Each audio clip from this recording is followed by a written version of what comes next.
Pero vamos, venga. Bienvenidas a la tercera masterclass con Lorena Moncholí.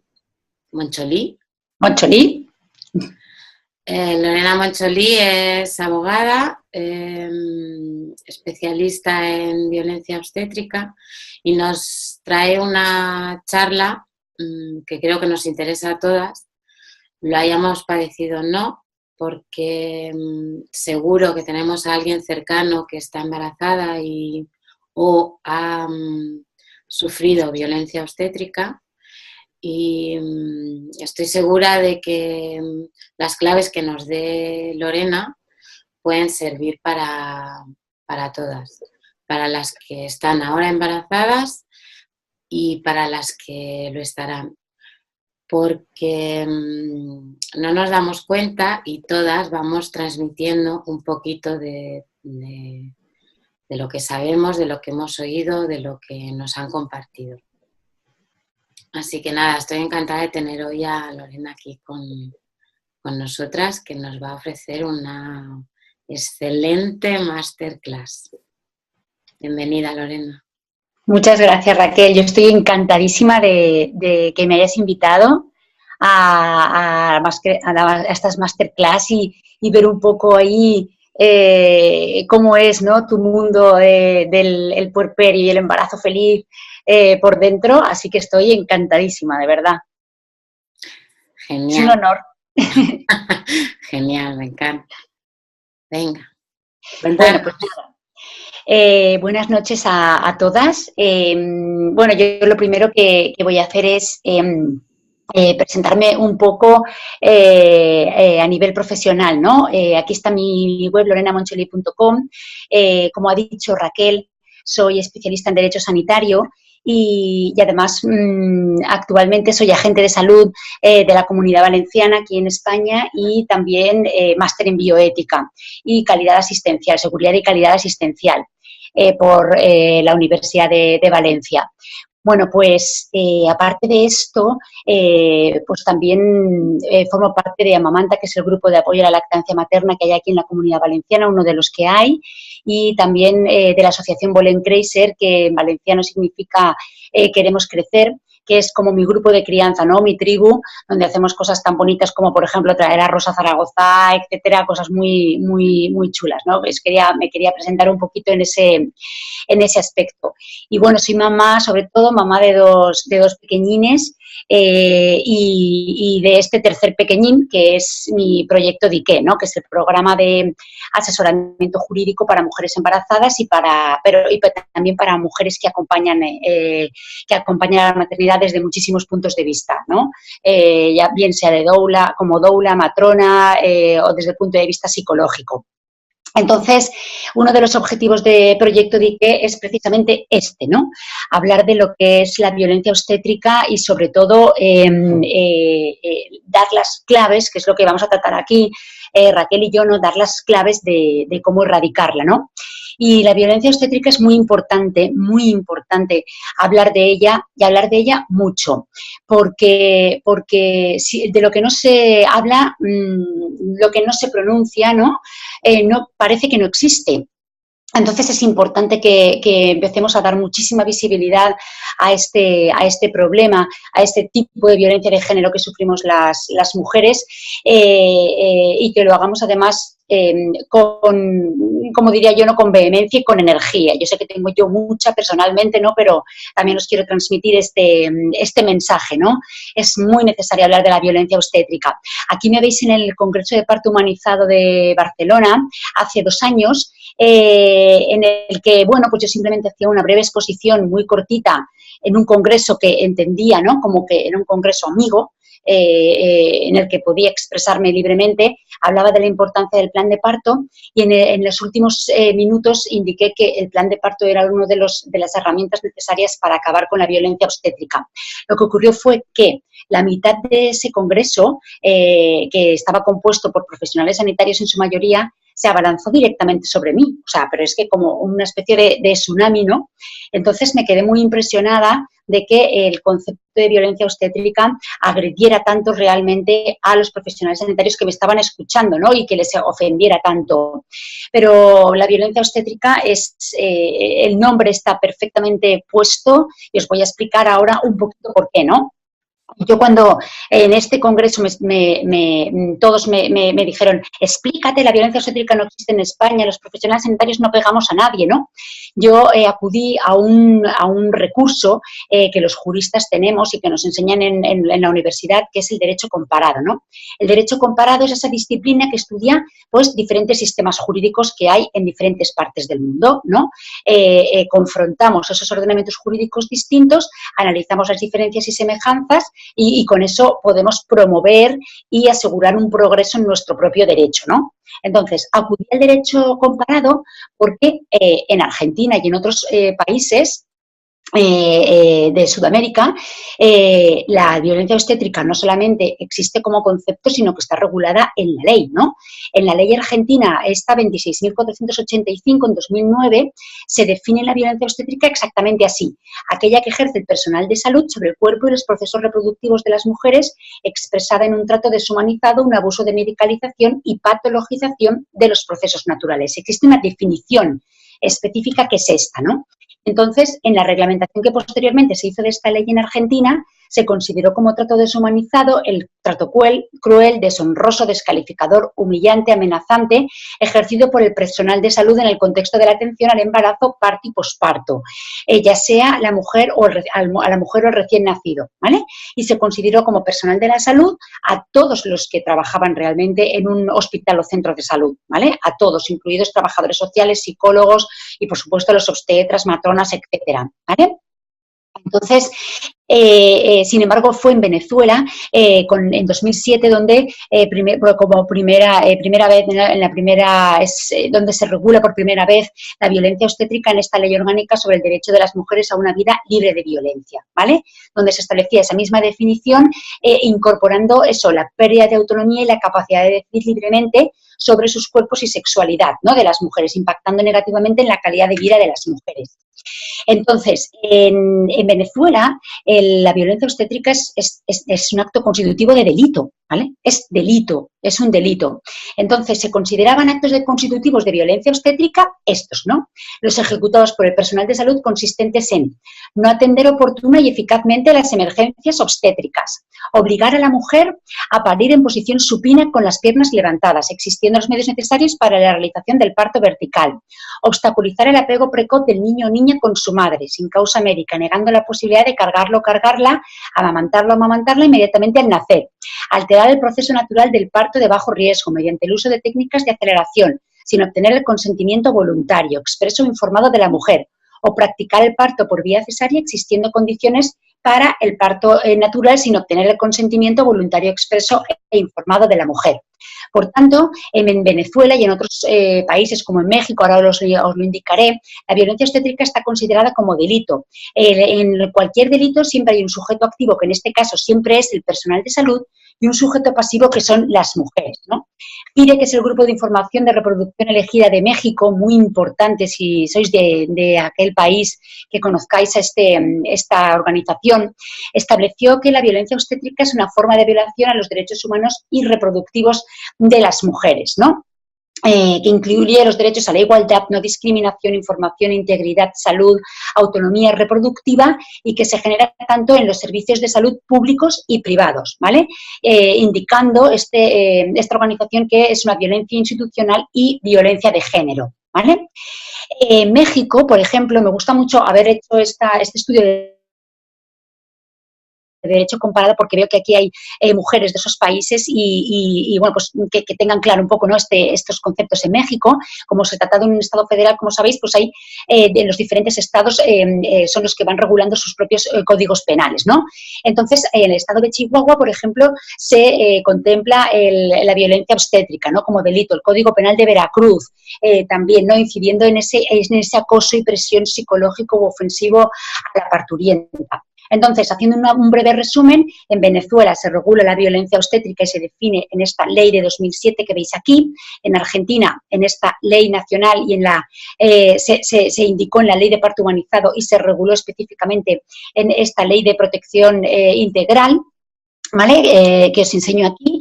Y luego tenéis, pues eso, en México, estados como Chiapas, Chihuahua, Colima, Durango, Guanajuato, Hidalgo, Quintana Roo, ¿vale? Donde se define y se regula la violencia obstétrica como delito, ¿vale? En Puerto Rico también se la nombra en la ley de acompañamiento durante el trabajo de parto, nacimiento y posparto, ¿vale?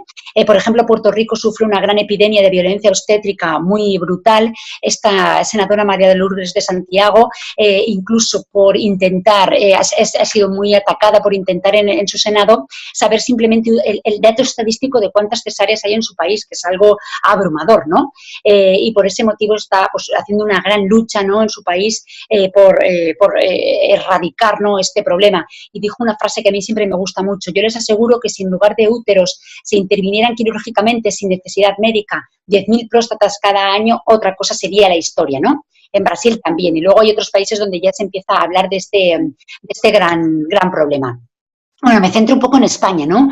Y en España no hay una ley específica que regule y tipifique la violencia obstétrica como delito, pero lo que sí que tenemos es una extensa normativa que protege nuestros derechos constitucionales a la hora de dar a luz en todo el territorio nacional. Y además contamos con la estrategia de atención al parto normal en el Sistema Nacional de Salud, ¿no?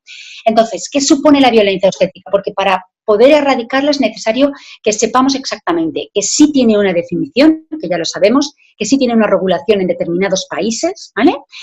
Con respecto al derecho comparado, por ejemplo, si estáis en España, yo quiero aclararos que incluso el Tribunal Constitucional, ¿vale? Acudir al derecho comparado no es ninguna locura. El Tribunal Constitucional acude al derecho comparado y a otras legislaciones de otros países para resolver incluso sentencias nuestras propias, ¿no? O sea que a día de hoy ya nadie nos puede negar que la violencia obstétrica existe, tiene una definición y una determinada regulación, ¿vale? Entonces, es necesario saber qué supone la violencia obstétrica. La OMS, en este documento de 2014, la prevención y erradicación de la falta de respeto y maltrato durante la atención del parto en los centros de salud, indicó que todas las mujeres, que el maltrato, ¿no?, que la negligencia o la falta de respeto en el parto podían constituir en una violación de los derechos humanos fundamentales de las mujeres, ¿vale? Es decir, la violencia obstétrica es una violación de nuestros derechos humanos y que esas prácticas pueden tener consecuencias muy adversas directas tanto en la madre como en el bebé. Eso es lo que dijo la OMS, ¿no? De manera que padecer violencia obstétrica nos va a afectar sin duda, sin ningún género de duda, a nuestra salud física, psíquica, sexual, reproductiva y con alta probabilidad a la salud del bebé, ¿no? Porque va a generar sobre todo dificultades en la lactancia, en el apego, etcétera. En este documento que realizó la psicóloga psiquiatra Ivone Olza para el Ministerio de Sanidad español, el síndrome de estrés postraumático como secuela obstétrica, esta psiquiatra, que es muy conocida aquí, supongo que también en México y otros países es conocida, estableció que el parto podía ser un evento estresante que podía desencadenar un síndrome de estrés postraumático. Ahora se ha cambiado la palabra síndrome postrastorno, ¿eh? Ahora estamos un poco más actualizados en este tema, ¿no? Y que estableció que entre los factores desencadenantes de ese síndrome se había señalado el alto intervencionismo obstétrico y la percepción de los cuidados inadecuados en el parto, ¿no? Que aparecía el síndrome con mayor frecuencia tras una cesárea urgente, también tras un parto vaginal instrumental, siendo la menor incidencia si la cesárea es programada por algún problema que sea necesaria hacerla, ¿no? O si se trata de un parto vaginal y no intervenido, ¿vale? Entonces, para saber, por ejemplo, si en España, porque nos siguen negando, ¿no?, los profesionales sanitarios, que existe la violencia obstétrica, ¿no?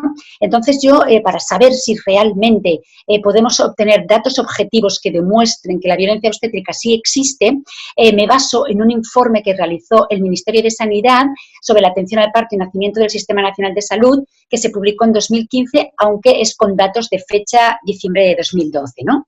Evaluaba la situación de la estrategia de atención al parto normal a esa fecha y el seguimiento por parte de centros, maternidades, hospitales, etcétera. Pues bueno, vamos con los datos, ¿no? El Ministerio de Sanidad averiguó que en los hospitales públicos españoles se realizaban amniotomías en el 46% de los casos, ¿vale? Tened en cuenta que en Venezuela o en México uno de los actos constitutivos de delito, de violencia obstétrica, delito, lo vuelvo a decir, es precisamente acelerar el proceso del parto, ¿vale? Entonces, la miotomía que acelera el proceso del parto, aquí en España se produce en el 46% de los partos atendidos en el Sistema Nacional de Salud, ¿vale? De manera que si estuviéramos en Venezuela se estarían cometiendo esos delitos, ¿no? Hay un 53% de estimulación con oxitocina cuando el estándar deseado es menos del 10%, un 19,4% de partos inducidos cuando el estándar fijado por la OMS, que no puede superarse, es del 10%, ¿no? La OMS dice, ninguna región geográfica puede tener un índice de trabajos de parto inducidos mayor del 10%, ¿no? Nosotros lo duplicamos, es una barbaridad duplicar un índice, un estándar de calidad, ¿no? Es una barbaridad. Las episiotomías en el 54%, en el 50% de los casos, cuando el estándar es del 15%. La posición de litotomía, 87,4% de los partos atendidos en el Sistema Nacional de Salud. Eso es una barbaridad. Y volvemos a Venezuela, ¿no? Por ejemplo, o volvemos a México. Acto constitutivo de delito de violencia obstétrica, colocar a la mujer en posición de litotomía para dar a luz, obligarla a estar en esa posición, ¿no? 26% de maniobra de Christeler cuando el objetivo del Ministerio de Sanidad es su erradicación, o 22% de cesáreas, ahora es mayor incluso, ¿no? Por las estadísticas que se han realizado actualmente, estamos en torno al 25%, cuando el estándar es inferior al 15%, por lo tanto, una auténtica barbaridad, ¿no? El Ministerio de Sanidad puso de relieve claramente que había un gran desconocimiento de la existencia de la estrategia de atención al parto normal entre los profesionales aquí en España, reconocía que el flujo de información entre el Ministerio y el nivel asistencial tenía puntos débiles, lo que significaba que la información que se llegaba de arriba, ¿vale?, que se intentaba transmitir desde arriba, desde el Ministerio de Sanidad, bien actualizada, no llega a los profesionales sanitarios, reconoce la falta de conocimientos y actualización por parte de los profesionales y detecta un problema de actitud entre los profesionales, una determinada manera de hacer las cosas independientemente de los protocolos, y indicando que faltaba un cambio cultural de sensibilización y formación, ¿no? Aquí vemos la gran epidemia de cesáreas que vive nuestro mundo actual, ¿no? Y sobre todo pues vemos en qué países los porcentajes son auténticamente de locura, ¿no? Por ejemplo, en la República Dominicana, un 87% de los nacimientos en clínicas privadas ocurren por cesárea, o sea, es una auténtica barbaridad, ¿no? Marlene Temerman, que fue la directora de salud reproductiva de la OMS, ya dijo claramente, ¿no?, el mundo está viviendo una epidemia de cesáreas, ¿no? La violencia obstétrica existe de muchísimas maneras. Por ejemplo, las Casildas en Argentina nos lo transmiten con estas imágenes tan gráficas, ¿no? Se lo llevaron a neonatología sin dejármelo ver. Me dijo, ¿te gustó hacerlo? Ahora báncatela calladita la boca. Me introducían cosas en el suero y nunca me dijeron qué eran. Luego de parir estuve 1 hora en un pasillo, ¿vale? Mientras lloraba, la partera me decía que era una pelotuda grande para llorar, ¿no? Incluso por las posibles agresiones físicas que pueden ocurrir, ¿no? Bueno, en realidad, para mí, la violencia obstétrica es una discriminación por razón de sexo en el sistema sanitario, y da igual en qué país nos encontremos, ¿no? Es un auténtico problema de sesgo de género. Y violencia de género, por supuesto. El sesgo de género se puede definir como el planteamiento erróneo de igualdad o de diferencias entre hombres y mujeres en su naturaleza, comportamientos y razonamientos, el cual puede generar una conducta desigual en los servicios sanitarios, incluida la investigación, y es discriminatoria para un sexo respecto al otro. Pues bien, este sesgo de género existe evidentemente, por ejemplo, porque hay determinadas intervenciones en el sistema sanitario, como es, por ejemplo, una operación de riñón, de corazón, y sobre todo realizadas, ¿no?, a hombres blancos heterosexuales, ¿vale?, y donde se cumple escrupulosamente con el principio de autonomía del paciente, ¿no?, con la obligatoriedad de informar claramente de lo que te voy a hacer y de pedirte el consentimiento. Sin embargo, esto no ocurre en otros tipos de atenciones sanitarias, como es, por ejemplo, las que necesitamos únicamente las mujeres por nuestra propia condición, que es la atención al parto, ¿vale? Solo las mujeres podemos recibir esta atención al parto. Bueno, pues aquí no, ¿no? Cuando se trata de la atención sanitaria al parto y nacimiento de nuestros hijos, no se nos permite prestar el consentimiento informado, no se nos permite hablar, no se nos permite opinar de ninguna de las maneras y el trato además es un trato de infantilización, ¿no? De tratarnos realmente como niñas, ¿no? Sin ser dueñas realmente de nuestro cuerpo y de nuestros procesos reproductivos. En este trabajo que se publicó por la Sociedad Española de Salud Pública, se establecía que la calidad de la atención sanitaria recibida por las mujeres estaba condicionada por el desconocimiento científico sobre la historia natural de ciertas enfermedades distintas de los hombres y también de nuestros propios procesos fisiológicos y biológicos, como es, por ejemplo, el parto, ¿no? Existen bastantes juicios subjetivos, falta de rigor, transparencia. Muchos estudios han utilizado a los hombres como prototipos, ¿vale? Sobre todo el androcentrismo, es decir, verlo todo desde el punto de vista del hombre, puede estar en el origen de la alta variabilidad en la práctica médica. Los profesionales toman decisiones sin identificar signos o síntomas de las mujeres y sobre todo la falta de tolerancia de la incertidumbre. Esto es muy importante. El parto es incertidumbre. El parto y el nacimiento de nuestros hijos es quizás, ¿no?, el proceso biológico que más incertidumbre tiene y genera, ¿no? Pues esta falta de tolerancia a la incertidumbre es lo que provoca también en nuestro caso que suframos este sesgo de género y esta discriminación. Y esto lo voy a pasar muy rápido, ¿no? Pero lo podemos comprobar, por ejemplo, en el DIU, ¿no? En el DIU, todas las quejas de numerosísimas millones de quejas de mujeres en todo el mundo, en todos los sistemas sanitarios, cuando se ponían estos dispositivos de contracepciones de método anticonceptivo, pues se consideraban ese malestar y ese dolor que muchísimas millones de mujeres han manifestado como imaginarias y que podían ignorarse, ¿no? El concepto de la histeria de la mujer, ¿no? Pues bien, estableció, ¿no?, que el descubrimiento de la amplia prevalencia de infecciones de los órganos genitales se retrasó por mucho tiempo, aunque la poca aceptación de las mujeres de los dispositivos debería haber servido como una temprana señal de alerta si los investigadores no hubieran rechazado esas quejas como irracionales o psicosomáticas, ¿no? Entonces, por ejemplo, pasa también con las cardiopatías. No voy a leer esto, pero simplemente explicaros que las mujeres tenemos síntomas distintos a la hora de tener un ataque al corazón, ¿no? Síntomas completamente distintos que no son convenientes, pero sin embargo tenemos por nuestra propia biología, estamos mejor protegidas de la cardiopatía, ¿no?, por los niveles más altos de estrógeno. Pues bien, a pesar de ello, morimos más que los hombres cuando debería ser a la inversa. Y eso es así porque no somos convenientemente diagnosticadas con los síntomas propios de mujeres, sino somos diagnosticadas con los síntomas de hombres y por eso muchas veces nos pasa esto, ¿no?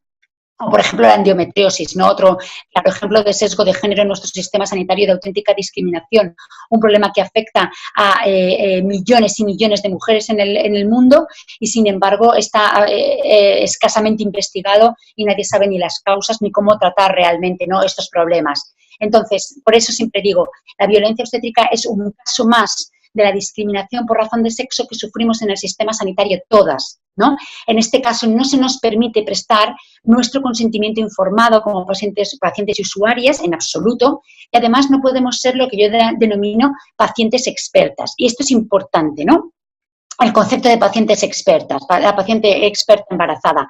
Este señor que veis aquí, Tom Ferguson, fue el que inventó, ¿no?, el concepto de los pacientes expertos o los e-pacientes equipados con los 4 E, equipadas, preparadas, comprometidas, empoderadas y capacitadas, ¿no?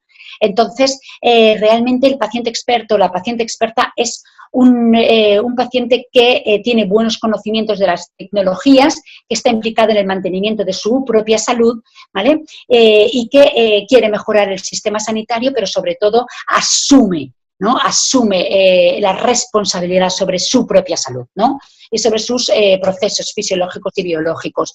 Este libro os lo recomiendo muchísimo, el libro de E-Pacientes, y aquí, por ejemplo, Charles Shafran lo que indicaba era no mejores hospitales, no mejores prácticas médicas, no sistemas electrónicos, pacientes más felices, más sanos, y lo que se necesitaba eran pacientes, a los pacientes expertos, ¿vale? También os recomiendo esta charla de TED, de Dave Bruckner, que es el paciente por excelencia, que escribió este libro, Let Patients Help, ¿no? Donde indicaba que, evidentemente, los pacientes, este señor se curó, ¿no? Por así decirlo, de un cáncer bueno, que era incurable a través de este concepto de paciente experto. Es decir, fue buscando, ¿no?, en Estados Unidos a aquel profesional sanitario que aplicara una técnica concreta que había visto en publicaciones muy científicas, publicaciones creíbles, ¿no? Había visto un tratamiento X que podía servirle a él y no paró hasta encontrar a ese profesional sanitario en todos Estados Unidos que le ayudó, y a día de hoy pues sigue vivo, ¿no? Este es el paciente experto, el que busca al profesional sanitario que realmente puede ayudarle, ¿no? Bueno, pues hay millones de escuelas de pacientes en el mundo. En España el paciente experto es un concepto que se ha implementado con un grandísimo éxito en todas las comunidades autónomas. Aquí vemos muchísimos programas de pacientes expertos de todos los tipos, pero a nosotras, mujeres embarazadas, no se nos deja ser pacientes expertas. Yo escribí este artículo en el blog de 20 minutos, más de la mitad, que es un blog feminista, precisamente por una experiencia personal propia y profesional, el miedo, ¿no?, a la paciente experta embarazada, porque una mujer me llamó desesperada desde un hospital que tenía que ir a salvarla, ¿no? Tenía que ir urgentemente a salvarla porque estaba siendo acosada por todos los profesionales sanitarios única y exclusivamente por pedir, ella estaba ingresada, no estaba aún de parto, no, pero estaba ya ingresada por un riesgo que existía y estaba siendo absolutamente acosada por los profesionales sanitarios únicamente por pedir cosas que sabía que podía pedir perfectamente, cosas con arreglo a la evidencia científica que decía la OMS, que decía el Ministerio de Sanidad, una mujer muy informada, una auténtica paciente experta, ¿no? Y tuvo que llamar a una abogada para que le pudiera defender en un hospital. Así que me fui corriendo para allá y lo que vi fue hasta que no llegó su abogada a un hospital a salvar a una parturienta, ¿vale? Era una mujer totalmente acosada, presionada, en algunos momentos incluso faltándole al respeto, ¿no? Por lo que allí estaba ocurriendo. Tuve que poner orden allí, en aquel hospital, ella me lo pidió así y fui yo, ¿no?, la encargada de decir basta, ¿no? De decir basta. Yo os recomiendo que leáis este artículo, no cuento todo porque evidentemente no puedo contar toda la historia, pero sí que es muy importante que tengamos este concepto claro y el miedo que se tiene, igual que en otras comunidades, en muchísimas comunidades autónomas, pacientes expertos hay de todo tipo, para diabetes, todo tipo de cánceres, de todo tipo de enfermedades crónicas que os podéis imaginar, pero sin embargo, algo que se repite en los hospitales españoles, 400.000 partos al año, ¿vale? No nos dejan ser, ¿no?, las pacientes expertas. ¿Por qué existe? ¿Por qué existe esto? ¿Por qué existe la violencia obstétrica? Bueno, pues existe, según mi opinión, por estas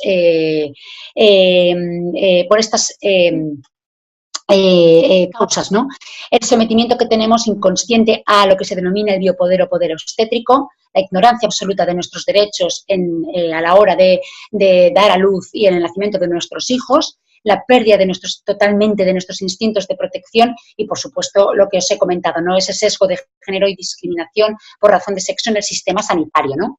El biopoder o poder obstétrico es un concepto que introdujo este filósofo francés Foucault en los años 70 y es muy importante. Yo os invito a que ahondéis en este tema porque Foucault lo que nos comentaba es que la atención al parto y el nacimiento se había convertido realmente como en una especie de cadena de producción, ¿no?, donde el objetivo era un bebé sano, olvidando a la madre, ¿no? La madre era simplemente un medio para conseguir ese objeto final, ¿no?, el bebé sano.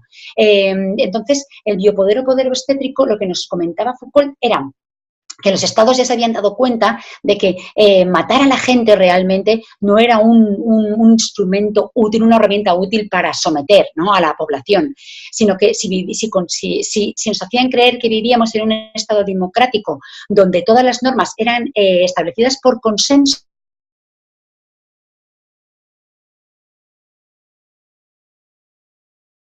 ese consenso que realmente no hemos decidido las mujeres, ese consenso generalizado es vivir el parto tal y como se está haciendo ahora, ¿no? Con esa excesiva medicalización, patologización y absolutamente considerando a la mujer como un objeto que tiene que dar a luz a un bebé sano y punto, ¿no? Entonces, esas son las normas consensuadas, de manera que la mujer que se sale de ahí es la loca, es la histérica, es la irresponsable, es a la que podemos faltarle el respeto, a la que podemos presionar y a la que no tiene derecho a decidir nada, ¿no? Con respecto a la pérdida de nuestro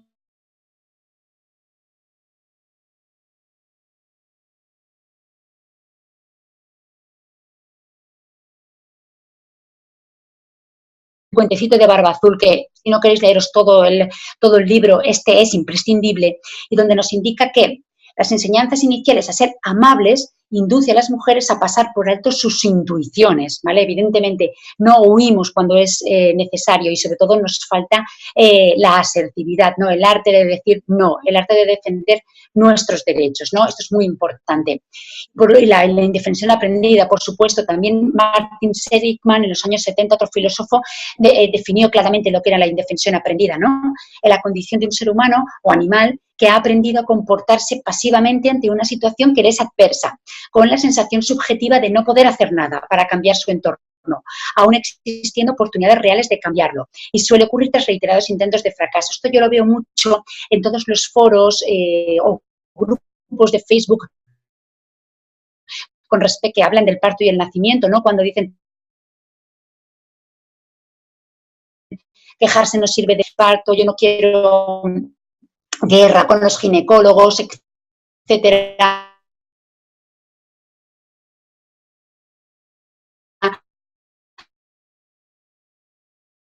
No se puede hacer fracasos, llevé mi plan de paz, ¿no? Esta indefensión aprendida que yo siempre trato de luchar contra ella, ¿no? En todo lo que hago, en todos los posts que publico, etcétera, siempre trato de luchar contra esta indefensión aprendida inconsciente, ¿no? Y por supuesto la ignorancia de nuestros derechos, ¿no? Y a mí me gusta mucho Emily Camejo, que es una abogada súper activista en Venezuela, me gusta mucho totalmente luchadora en contra de la violencia obstétrica. Y Emily Camejo, incluso ella misma cuenta con una ley en contra de la violencia de género, de la violencia obstétrica en su país, ¿no? Y ella nos indicaba, pues tenemos la ley muy bonita, pero no se aplica. El tema de la sensibilización de las personas que trabajan con mujeres embarazadas es lo que falta, porque información hay, pero la formación es donde estamos en pañales. Lo que decíamos, igualmente la ley beneficia a las mujeres en el ámbito de saber cuáles son sus derechos, saber exigirlos, cómo hacerle seguimiento a su expediente. Las mujeres deben mantener el interés y que ellas mismas promuevan la ley para que el aparato judicial se mueva como tal, ¿no? Yo estuve en un congreso aquí en España donde acudió una jueza venezolana que se dedicaba al tema de la violencia contra las mujeres y la violencia de género, que me contaba, porque me fui corriendo, corriendo enseguida que la vi, cuéntame por favor, era un congreso sobre el interés superior del menor, muy importante que se celebró en Valencia y había sido invitada como como ponente, y justo yo le pillé en uno de los descansos y le dije, por favor, cuéntame cómo va el tema de la violencia obstétrica. Me dijo que era sangrante, ¿no? Era una increíble que hayan empezado a instalar en los hospitales comisarías para que las mujeres pudieran denunciar el delito de violencia obstétrica, nada más.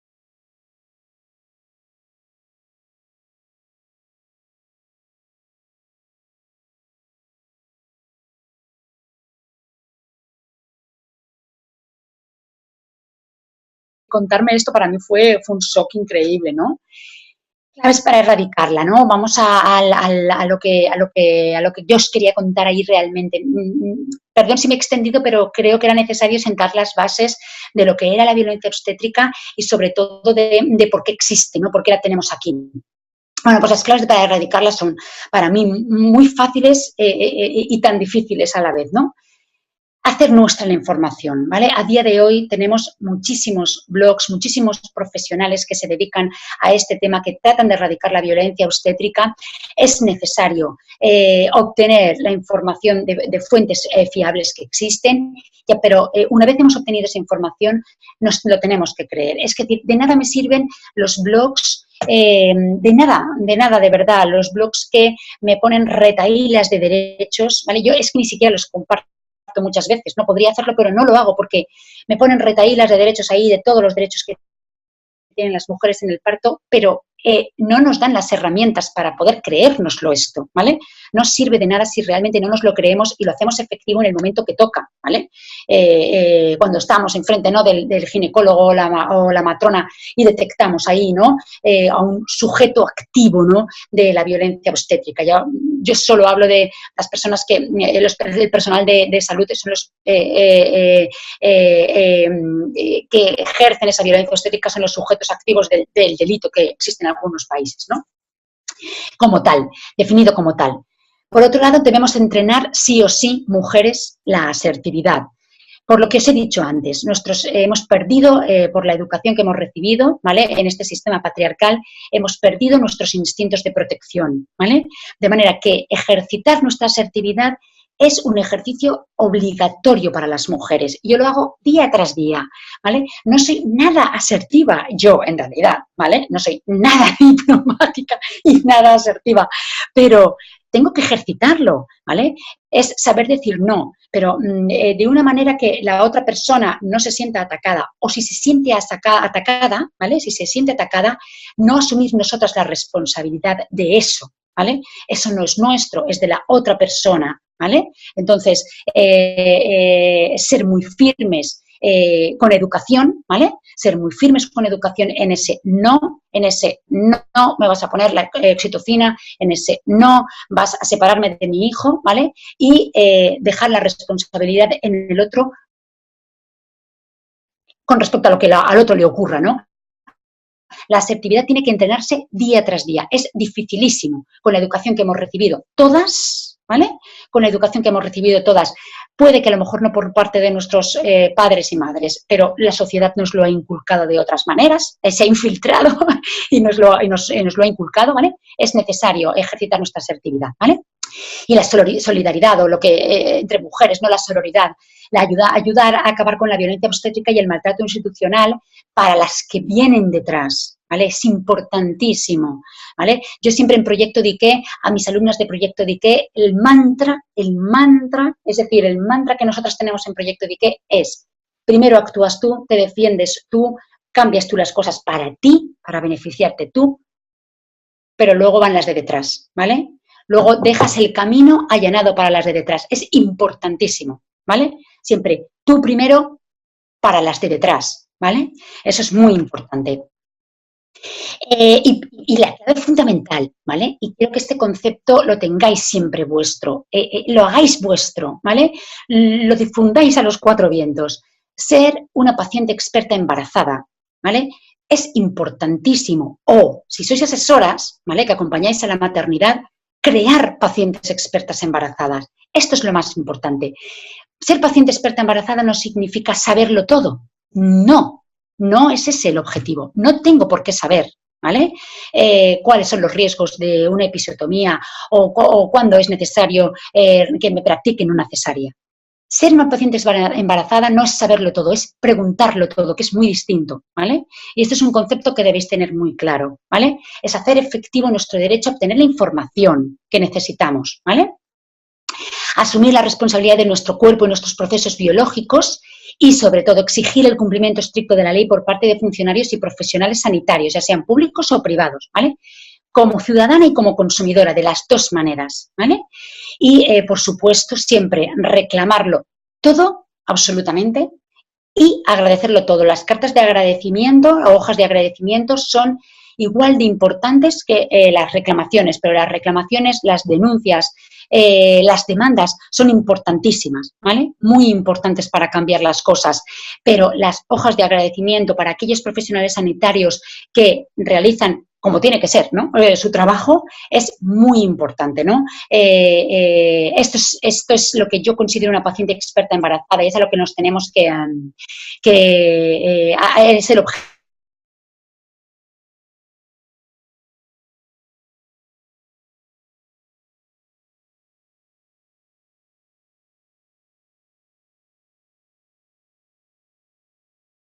¿qué pasaría si a un hombre le trataran igual que tratan a una mujer en el parto? El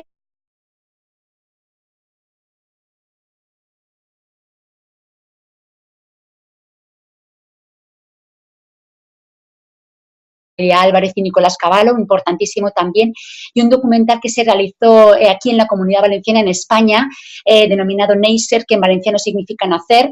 Está en castellano, lo que pasa es que quisieron poner el título en valenciano, y aquellas personas que hablan en valenciano está subtitulado, y esto es importante. Ana Victoria pertenece al Parto es Nuestro, y bueno, es muy bonito este documental y os lo recomiendo mucho. Y en cuanto a textos, ¿no? Por supuesto, La nueva revolución del nacimiento de Isabel Fernández del Castillo, un libro fundamental para entender la violencia obstétrica. La sociedad que vaciaba úteros, de Irene Garzón. Un libro muy desconocido, pequeñito, de Leticia Jiménez, que son testimonios de violencia obstétrica. De esto no se habla.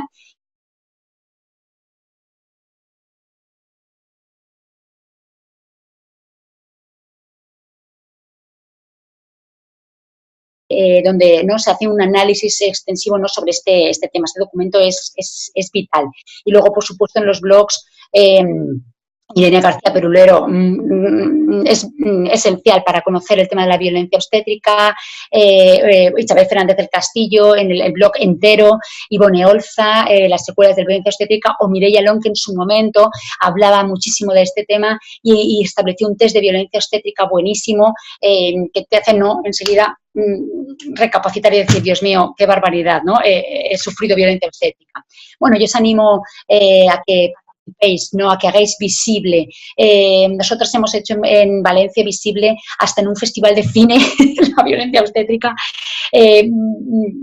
lanzando estos documentales que os acabo de lanzando al público general, ¿no?, a personas que no tenían nada que ver con esto, documentales que hablaban de este tema, donde nos convocaron para que luego habláramos y explicáramos qué era la violencia obstétrica, con personas que se nos quedaban mirando como, es que no puedo ni pronunciar la palabra, o sea, es que no sé ni de qué estáis hablando, ¿no? Dejar a esas personas pasmadas, esto es importantísimo, ¿no?, para transmitir el mensaje, visibilizarlo siempre, por favor, la violencia obstétrica, para ayudarnos a todas, ¿no?, por esa sororidad.